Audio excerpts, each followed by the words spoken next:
Rahul മാങ്കൂട്ടത്തിന്റെ arrest ഇന്ന് ഉണ്ടാകും, ഇന്നലെ ഉണ്ടാകും എന്നൊക്കെ വലിയൊരു ബോംബ് പൊട്ടിക്കാൻ ശ്രമിച്ചിരുന്നു. അറസ്റ്റ് ചെയ്യണമെന്ന് ആവശ്യപ്പെട്ട് നടക്കുന്ന ഡിവൈഎഫ്ഐ ഇപ്പോൾ നാട് വിട്ടു എന്നൊരു കരക്കമ്പി കേൾക്കുന്നുണ്ട്. 58ാം ദിവസമാണ് ക്രൈംബ്രാഞ്ചിന്റെ അന്വേഷണം മുന്നോട്ട് നീങ്ങാതെ ഒരിടത്ത് തങ്ങി നിൽക്കുന്നത്. ഈ ഘട്ടത്തിൽ NSSനെ ഇരു കൈയും നീട്ടി രാഹുൽ മാങ്കൂട്ടത്തെ സ്വീകരിക്കുകയാണ് NSS. അതിൽ സത്യത്തിൽ സതീശൻ അന്തം വിട്ടിരിക്കുകയല്ലേ. ഒപ്പം ഈ രാഹുൽ മാങ്കൂട്ടത്തിന്റെ അറസ്റ്റ് രാഹുലിനെ വീണ്ടും സജീവമാക്കി നിർത്തി കഴിഞ്ഞാൽ ഈ പറയുന്ന സ്വർണ്ണപ്പാളി വിവാദവുമായി ബന്ധപ്പെട്ടുള്ള ഈ പരാമർശങ്ങളും വിശദീകരണങ്ങളും ചർച്ചകളും ഒക്കെ തന്നെ ഒരു വഴിയിലോട്ട് തിരിയും എന്ന തെറ്റിദ്ധാരണ അത് മുഖ്യമന്ത്രിക്കുണ്ടോ? അതോ ഇപ്പോൾ ഈ അറസ്റ്റിൽ നിന്നും പിന്മാറാനുള്ള കാരണം സ്വന്തം പല്ലിട കുത്തി നാറ്റിക്കേണ്ട എന്നുള്ള ഒരു ബോധം മുഖ്യമന്ത്രിക്ക് ഉണ്ടായത് കൊണ്ടാണോ? എന്തായിരിക്കാം? NSSന്റെ കാര്യം തന്നെ പറഞ്ഞാൽ NSSും കോൺഗ്രസും തമ്മിൽ ഒരുപക്ഷെ നമ്മൾ നേരത്തെയൊക്കെ നോക്കിയപ്പോൾ ഒരു വല്ലാത്തൊരു ബന്ധമൊക്കെ ഉണ്ടായിരുന്നു. പക്ഷെ ഇത്തവണ അങ്ങനെയല്ല.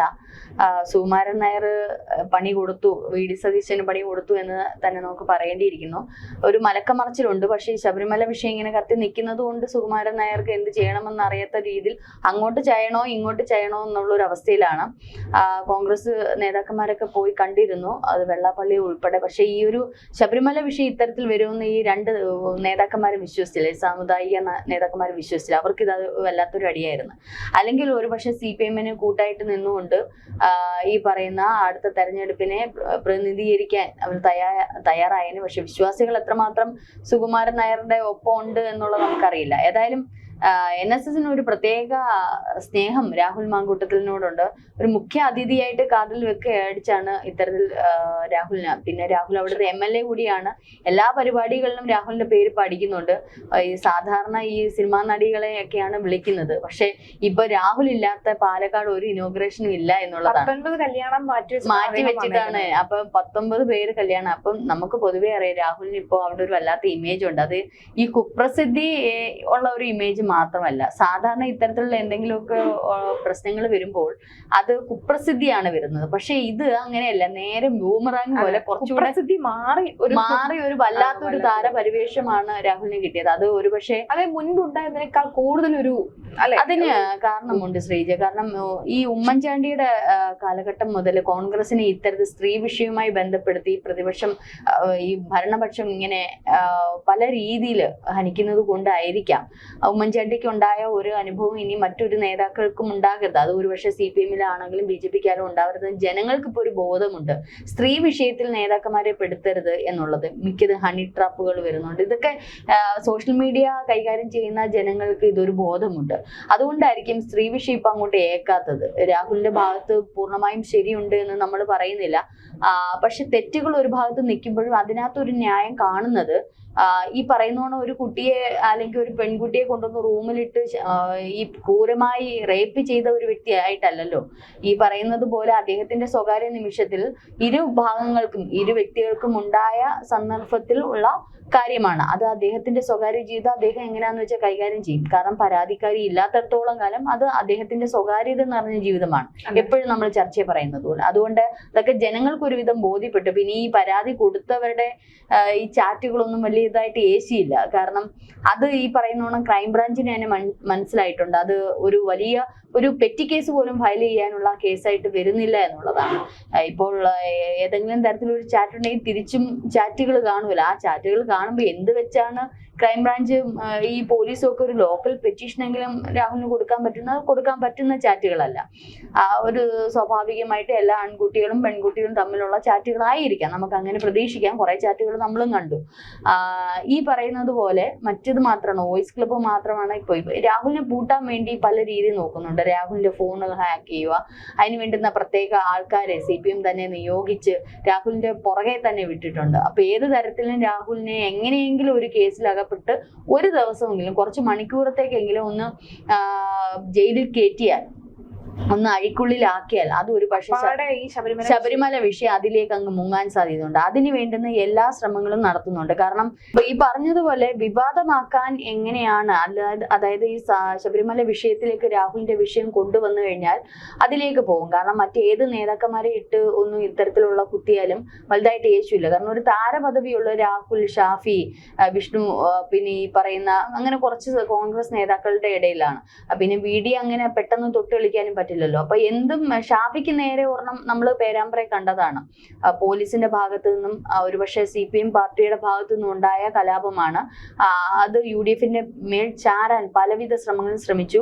ഇതുവരെ ഷാഫിയെ തൊട്ടത് ഒരു വ്യക്തി ആരാണെന്നുള്ളത് തിരിച്ചറിയാൻ അവർക്ക് കഴിയാഞ്ഞതാണോ, അവർ അറസ്റ്റ് ചെയ്യാത്തതാണോ എന്നുള്ളത്. 2 DYSP പ്രവർത്തകരെ മാത്രം ഇപ്പോൾ സ്ഥലമാറ്റം, അതായത് ഈ വിഷയം ഒന്ന് കെട്ടടക്കാൻ വേണ്ടി സ്ഥലമാറ്റം ചെയ്തു എന്നല്ലാതെ MPക്ക് നേരെ MPയെ അടിച്ച ആളിനെ ഇതുവരെ കണ്ടെത്താൻ കഴിഞ്ഞില്ല എന്നുള്ളതാണ്. കണ്ടെത്താം, പക്ഷെ അവര് അത് അറസ്റ്റ് ചെയ്യുന്നില്ല എന്നുള്ളത്. അപ്പൊ ആ വിഷയം വേറെ തലത്തിലേക്ക് എത്തിക്കാൻ CPM ഒത്തിരി ശ്രമിച്ചു. പക്ഷെ അത് ഈ പറയുന്നത് പോലെ ബൂമറാങ് പോലെ അവർക്ക് തിരിച്ചടിയാണ്. അപ്പൊ ഷാഫി ഇനി ഒരു തരത്തിലും കൂടെ ഒന്ന് നോട്ടം ഇട്ട് കഴിഞ്ഞാൽ ഒരു പക്ഷെ ഇതായിരിക്കത്തില്ല യൂത്ത് കോൺഗ്രസ് പ്രതികരിക്കുന്നത്. അപ്പൊ ഇനിയിപ്പോ ഉള്ളത് എന്നാ രാഹുലിന്റെ വിഷയം. രാഹുൽ ഇപ്പൊ ഒറ്റയാൾ പട്ടാളമാണല്ലോ, ഒറ്റയാൾ പോരാളിയാണല്ലോ. അപ്പൊ എന്ത് നടത്തിയാലും കോൺഗ്രസിന് അധികം പ്രതികരിക്കാൻ പറ്റില്ല. അതേസമയം എന്നാൽ ജനങ്ങളുടെ ശ്രദ്ധ തിരിയുകയും ചെയ്യും. എന്നാ പിന്നെ രാഹുലിന് തന്നെ ഇട്ട് കൊടുക്കാം, ഇല്ല അടി കൊള്ളുന്നവൻ കൊടുത്തു വാങ്ങിക്കൊണ്ടേ ഇരിക്കും എന്നുള്ള രീതിയിലാണ്. പക്ഷെ അവിടെയും CPM അടിപതറുകയാണ് ചെയ്യുന്നത്. കാരണം പാലക്കാട് ഒരു വല്ലാത്ത കോളിലൊക്കെ ഇപ്പം രാഹുൽ സൃഷ്ടിക്കുന്നുണ്ട്.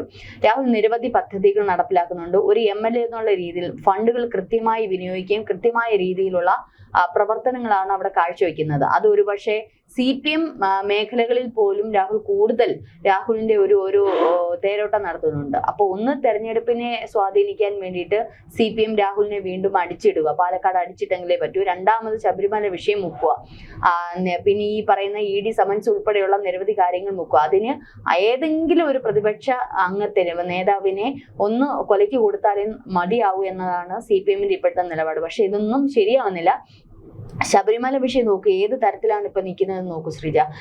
ഇന്നലെ ഉണ്ണികൃഷ്ണൻ പോറ്റിയുടെ സുഹൃത്തിനെ വരെ അനന്തകൃഷ്ണൻ എന്ന് പറയുന്ന സുഹൃത്തിനെ വരെ ചോദ്യം ചെയ്തു. മണിക്കൂറുകൾ എടുത്താണ് ചോദ്യം ചെയ്തത്. സുഹൃത്ത് ഇപ്പോൾ കൃത്യമായി പറയുന്നത് ഈ പറയുന്ന ഉണ്ണികൃഷ്ണൻ പോറ്റിയുടെ കൂട്ടുപ്രതികൾ, മറ്റു ചില കൂട്ടുപ്രതികളും ഒക്കെ ചേർന്ന് നടത്തിയ നല്ല ഒന്നാന്തരം എന്താ പറയുക കൊള്ള, അതായത് കള്ളത്തരമാണ് എന്നുള്ളതാണ്. വിജയമല്ലി കൊടുത്ത സ്വർണം അടക്കം ഈ പൊതിഞ്ഞു കൊടുത്ത സ്വർണം അത് മാറ്റിയിട്ട് ഉണ്ണികൃഷ്ണൻ പോറ്റി തന്റെ സ്പോൺസർഷിപ്പില് പുതിയ സ്വർണം വെറും 328 ഗ്രാം സ്വർണ്ണമാണ് കൊണ്ടുവന്ന് പാളിയായിട്ടും വാതിലായിട്ടും ഒക്കെ അദ്ദേഹം പൂശിയ സ്വർണം കൊണ്ടുവന്ന് വെച്ചിരിക്കുന്നു. അതായത് വാതിലിന് 328 ഗ്രാം, മറ്റേതും അത്ര എങ്ങാണ്ടേ ഉള്ളൂ, പൂശിയതല്ലേ. അപ്പം ഈ ഇത്രയും, അതായത് വിജയമല്ലി കൊടുത്ത ഏകദേശം 2.5 കിലോ പുറത്തുള്ള അത്രയും ഭാഗത്തെ സ്വർണം, അതിന്റെ ഗ്രാമുകൾ മാത്രമേ ഇപ്പോൾ ഉള്ളൂ. ആ സ്വർണ്ണപ്പാളിയോ സ്വർണ്ണം വാതിലോ ഒന്നും കാണാനില്ല. ഈ സ്വർണ്ണ വാതിൽ മുരാരി ബാബുവിന് കൊടുത്തു എന്നുള്ളതാണ്. പക്ഷെ മുരാരി ബാബു ഇത് എവിടെ വെച്ചു? ഇനി അമിക്കസ് ക്യൂറി ഇപ്പോൾ കണക്കെടുപ്പ് നടന്നുകൊണ്ടിരിക്കുകയാണ്. അവിടെ ഇനി ഉണ്ടോ എന്നുള്ളത് പോലും അറിയില്ല. ഇനി ആ കണക്കെടുപ്പ് കഴിഞ്ഞ് വാതിൽ അവിടെ ഉണ്ടെങ്കിൽ ഉണ്ടെന്ന് പറയാം. എന്തായാലും ആറന്മുള ക്ഷേത്രത്തിലെ സ്ട്രോങ് റൂമിലൊന്നും ഇല്ല. അപ്പോൾ ഈ മുരാരി ബാബു അത് ഇനി അതെടുത്ത് വിട്ടോ, വാതിൽ എങ്ങോട്ട് പോയി, ഇതൊന്നും ഇപ്പോൾ നമുക്ക് കാണാനില്ല. പുതിയതായിട്ടുള്ള, അതായത് ഉണ്ണികൃഷ്ണൻ പോറ്റി പല സ്പോൺസേഴ്സിന്റെ ആയിട്ട് ഇതിന് ഇരട്ടി വാങ്ങിയിട്ട് അതിലും തുച്ഛമായ സ്വർണ്ണമാണ് ഇപ്പൊ പൂശി അവിടെ വെച്ചേക്കുന്നത്. അതായത് കോടിക്കണക്കിന് രൂപയുടെ സ്വർണം നഷ്ടമായിരിക്കുമെന്ന് ഇപ്പോൾ കൃത്യമായി ഹൈക്കോടതിക്ക് ബോധ്യപ്പെട്ടു. അതുകൊണ്ട് തന്നെയാണ് ഇത് കോടതി മുറി പോലും വളരെ രഹസ്യമായിട്ട് മൊഴിയെടുക്കുകയും രഹസ്യമായിട്ടുള്ള വിചാരണ നടത്തുകയും ചെയ്യാൻ ഉദ്ദേശിച്ചിരിക്കുന്നു. ഒന്നും പുറത്തു പോകാതെ തന്നെ.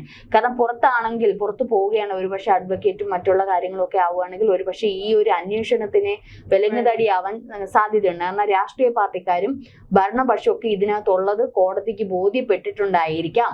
മന്ത്രിതലം ഉൾപ്പെടെ മുതിർന്ന ഏറ്റവും ഹൈയിൽ നിൽക്കുന്ന ഉദ്യോഗസ്ഥർ ഉൾപ്പെടെ ഇതിൽ ഉൾപ്പെട്ടിട്ടുണ്ട് എന്ന് കോടതിക്ക് ബോധ്യപ്പെട്ടത് കൊണ്ടായിരിക്കാം ഈ ഒരു വിചാരണയെല്ലാം വളരെ സ്വകാര്യമാക്കാനും അന്വേഷണം സ്വകാര്യമാക്കണമെന്ന് ഹൈക്കോടതി നിർദ്ദേശമുണ്ട്. അപ്പൊ അതിൽ തന്നെ നമുക്കറിയാം ഇതിലെ നെത്തോലി മാത്രമാണ് ഉണ്ണികൃഷ്ണൻ പോറ്റി. അത് അഡ്വക്കേറ്റ് പറഞ്ഞത് ശരിയാണ്.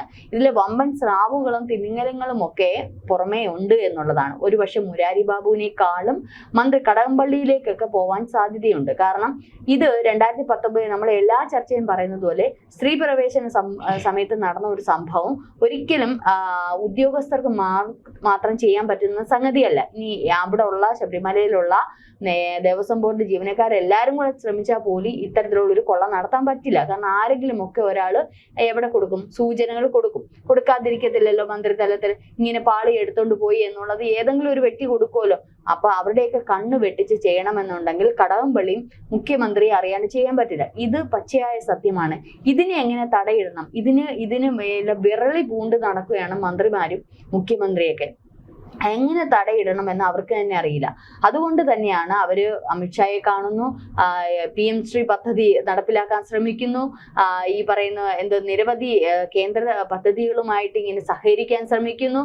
അവരെ ഒന്ന് മോഹിപ്പിച്ച് അല്ലെങ്കിൽ അവരെയൊക്കെ ഒന്ന് സ്നേഹിച്ചു തങ്ങളുടെ കാര്യം നടത്താൻ ആദർശനങ്ങളൊക്കെ തൂത്തുവാരി ഉണ്ടയാക്കി തട്ടുംപുറത്ത് എറിഞ്ഞുകൊണ്ട് അവരിപ്പോൾ പോകുന്ന പോക്ക് കാണുമ്പോൾ നമുക്കറിയാം എന്താണ് ഇതിന്റെ ഉൾക്കള്ളി എന്നുള്ളത്. PM ശ്രീ പദ്ധതിയൊക്കെ ഒരു കാലത്തും നടപ്പിലാക്കില്ലെന്ന് പറഞ്ഞ കേരള സർക്കാരാണ് ഇപ്പൊ PM ശ്രീയിലോട്ടൊക്കെ പോയിരിക്കുന്നത്. അപ്പൊ കിട്ടാലോ പിന്നെ ഫണ്ടും കിട്ടും, ഈ പറയുന്നോണം ആദർശങ്ങളൊക്കെ കാറ്റിൽ പറത്താം. കാരണം ഒരു കാലത്ത് കേന്ദ്ര സർക്കാരിന്റെ സിലബസ് ഞങ്ങളുടെ നാട്ടിൽ കൊച്ചുങ്ങളെ പഠിപ്പിക്കില്ല എന്ന് പറഞ്ഞ വ്യക്തികളാണ് ഇപ്പൊ എല്ലാം തൂത്തുവാരി എറിയുന്നത്. മാത്രമല്ല ഹിജാബ് വിഷയങ്ങളും ഒക്കെ ഇങ്ങനെ ഈ മൊത്തത്തിൽ സർക്കാരിനെ ഇങ്ങനെ പ്രതിക്കൂട്ടിലാക്കിക്കൊണ്ടിരിക്കുന്ന പല വിഷയങ്ങളാണ്.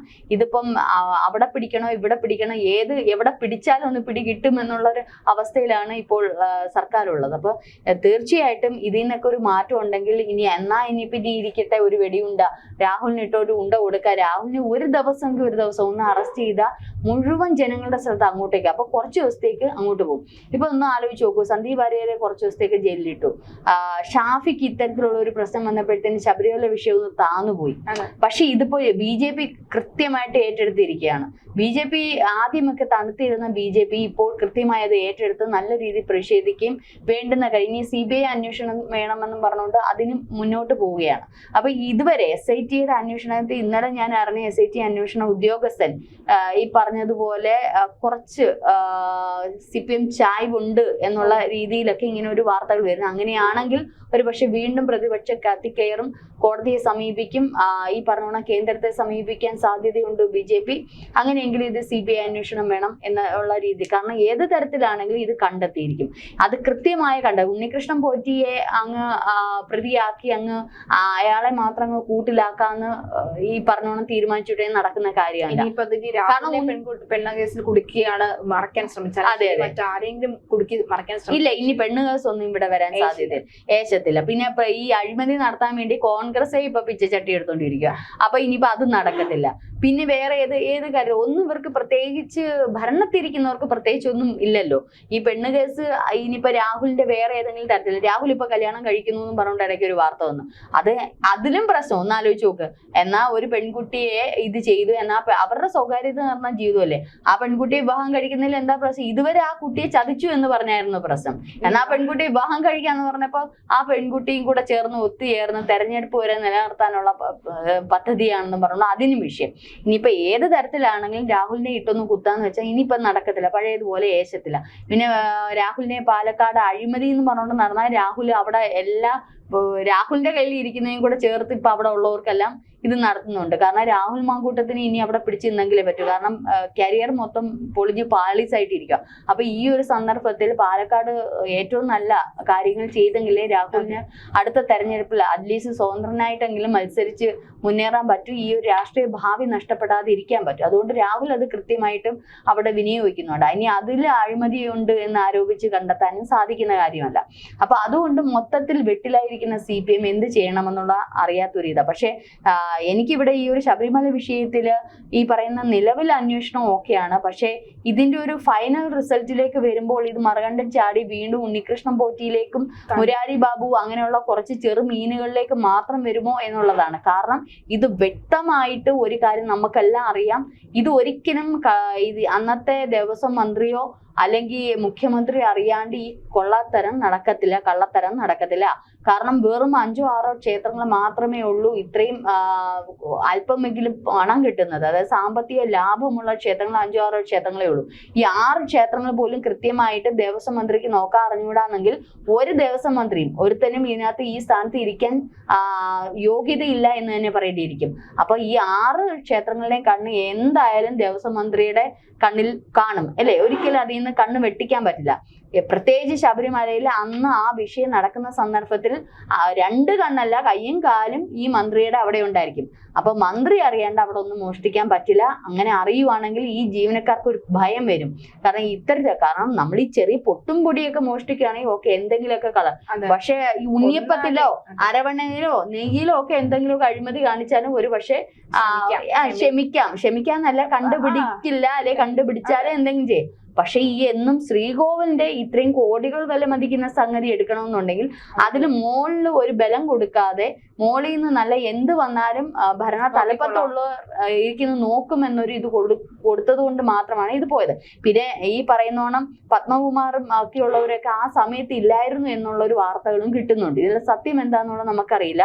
അപ്പൊ ആരുടെയൊക്കെ കണ്ണു മറച്ചു. മാത്രമല്ല അന്ന് ആ ഡിസംബർ മുതൽ 3 മാസം ദേവസ്വം കമ്മീഷണർമാര് 3 പേരാണ് മാറ്റിയിരിക്കുന്നത്. എന്തിന് ഈ 3 പേരെ മാറ്റി എന്നുള്ളതും ഇപ്പൊ ഒരു ചോദ്യം ഉയർന്നുകൊണ്ടിരിക്കുക. കാരണം അത് ഭയങ്കര സംശയമാണ്. കാരണം ഈ കൊടുത്ത വ്യക്തി അറിഞ്ഞിട്ട് കമ്മീഷണർ ഒപ്പില്ല, തിരിച്ചു വന്ന വ്യക്തിക്ക് അറിയില്ല ഇത് എന്താ കൊടുത്തേന്നുള്ളത്. ഉടനെ തന്നെ വീണ്ടും പോയപ്പോ അടുത്ത വ്യക്തിയില്ല. പല ആൾക്കാരാണ് വരുന്നവർക്ക് ഇത് അറിയില്ല. അപ്പൊ ഇവര് വിചാരിക്കുന്ന മറ്റവർ കൊടുത്തയാണല്ലോ, ഒപ്പിട്ട് കൊടുത്തതാണ്. അപ്പൊ നമുക്കത് അറിയേണ്ട കാര്യമില്ലല്ലോ. അപ്പൊ ഈ 3 വ്യക്തികൾക്കും ഇത് അറിഞ്ഞൂടാ. ഇത് മാത്രമല്ല, ഇപ്പോൾ ഇതിൽ പ്രതികളാക്കി ഉൾപ്പെടുത്തിയിരിക്കുന്ന പല ഉദ്യോഗസ്ഥർക്ക് ഇത് അറിഞ്ഞൂടാ. എന്താണ്, എങ്ങനെയാണ് പോയത്, എപ്പോഴാണ് പോയതെന്നുള്ള. അപ്പൊ ഇതിനൊക്കെ ഒരു ക്ലാരിഫിക്കേഷൻ ഉണ്ണികൃഷ്ണൻ പോറ്റിയെ പൂർണ്ണമായും വിശ്വസിക്കാൻ പറ്റും. ക്ലാരിഫിക്കേഷൻ വരണമെന്നുണ്ടെങ്കിൽ കൃത്യമായ അന്വേഷണം എത്തി ഇത് എവിടേക്ക് പോകുന്നു എന്നുള്ളത്. ഏതായാലും CPM പെട്ടിരിക്കുന്ന ഒരവസ്ഥയാണ്. ഈ ശബരിമല അയ്യനെ കൊള്ള ചെയ്തു എന്നൊരു പേര് ദോഷം നമ്മുടെ മുഖ്യമന്ത്രിക്ക് ഉണ്ടാവാതെ ഇരിക്കട്ടെ. ഈ പറഞ്ഞോണം രാഹുലിന്റെ നേർക്ക് പോകാതെ ആശയപരമായിട്ട് നേരിടാൻ ശ്രമിക്കുക. രാഹുലിന്റെ നേരെ പോയി ഇനി രാഹുലിനെ പൂട്ടാൻ വേണ്ടി, രണ്ടും കൽപ്പിച്ച് പൂട്ടാൻ വേണ്ടി ശ്രമിക്കണം. ഇപ്പൊ ഏതായാലും ക്രൈംബ്രാഞ്ച് നട്ടം തിരിഞ്ഞ് നാണം കെട്ട് പത്തി അടിഞ്ഞിരിക്കുന്ന ഒരവസ്ഥയാണ്. കാരണം ഇതുപോലൊരു കേസ് അവരുടെ ജീവിതത്തിൽ ക്രൈംബ്രാഞ്ചിന് കിട്ടി കാണത്തില്ല. ക്രൈംബ്രാഞ്ചിനൊരു മുട്ടൻ പണി. ക്രൈംബ്രാഞ്ചിന്റെ പേര് തന്നെ ഒരുമാതിരി നാണക്കേടിന്റെ രീതിയിലാക്കി കളങ്കപ്പെടുത്തിക്കൊണ്ടാണ് ഈ ഒരു കേസ് മുഖ്യമന്ത്രി എന്തായാലും ക്രൈംബ്രാഞ്ചിന് കൊടുത്തത്. ക്രൈംബ്രാഞ്ച് അന്വേഷിക്കേണ്ട കേസുകളൊക്കെ വൻ കേസുകളാണ്. അല്ലാതെ സ്ത്രീകളുടെ സാരിത്തുമ്പ് ചേർത്ത് സ്ത്രീകൾ ആരുടെയൊക്കെ കൂടെ പോയി കിടക്കുന്നു, പുരുഷന്മാർ ഏതൊക്കെ സ്ത്രീകളുടെ കൂടെ പോയി എന്നൊക്കെ അന്വേഷിക്കുകയല്ല ക്രൈംബ്രാഞ്ചിന്റെ ജോലി. ക്രൈംബ്രാഞ്ചിന് കൃത്യമായിട്ടുള്ള കൊലപാതകം പോലുള്ള ക്രിമിനൽ കുറ്റങ്ങൾ പോലുള്ള വലിയ വലിയ കേസുകൾ ക്രൈംബ്രാഞ്ചിന് കിടപ്പുണ്ട്. ആ ഒരു ക്രൈംബ്രാഞ്ച് എന്ന് പറയുന്ന സംരംഭത്തെ തന്നെ മുതലാക്കിക്കൊണ്ട് അതിനെ വെറുതെ വിനിയോഗിച്ച മുഖ്യമന്ത്രിക്ക് ഈ ഒരു നടപടി ഒട്ടും ശരിയല്ല. കാരണം അവരുടെ അന്വേഷണങ്ങളൊക്കെ വേറെ നല്ല രീതിയിലായി. ഇപ്പൊ ഇതൊക്കെ ഒരു ലോക്കൽ പോലീസുമായിട്ട് ബന്ധപ്പെടുത്തി അന്വേഷിച്ചാൽ മതി. എന്തുകൊണ്ടാണ് ഈ പേരാമ്പ്രയിൽ ഉണ്ടായപ്പോ MBA അടിച്ചതിന്റെ ഇതുവരെ എന്താണ് ഒരു ക്രൈംബ്രാഞ്ചിനെ വിട്ടെന്ന് പറഞ്ഞാൽ അതൊക്കെയാണ് അന്വേഷിക്കേണ്ടത്. അവിടെ ഈ സ്ഫോട വസ്തു വരെ അറിഞ്ഞെന്ന് പറഞ്ഞു, അതിന്റെ അന്വേഷണം എന്തായി? ഇതൊന്നും അന്വേഷിക്കാതെ ഈ പറയുന്നോണം വീണ്ടും ഈ ഉദ്യോഗസ്ഥര് വെറുതെ അവരുടെ കളങ്കം ഉണ്ടാകുന്ന തരത്തിൽ, അവർക്ക് നാണക്കേട് ഉണ്ടാകുന്ന തരത്തിൽ വീണ്ടും രാഹുലിന്റെ പുറകെ വിട്ട് കഴിഞ്ഞാൽ വീണ്ടും നാണക്കേടത്തേ ഉള്ളൂ.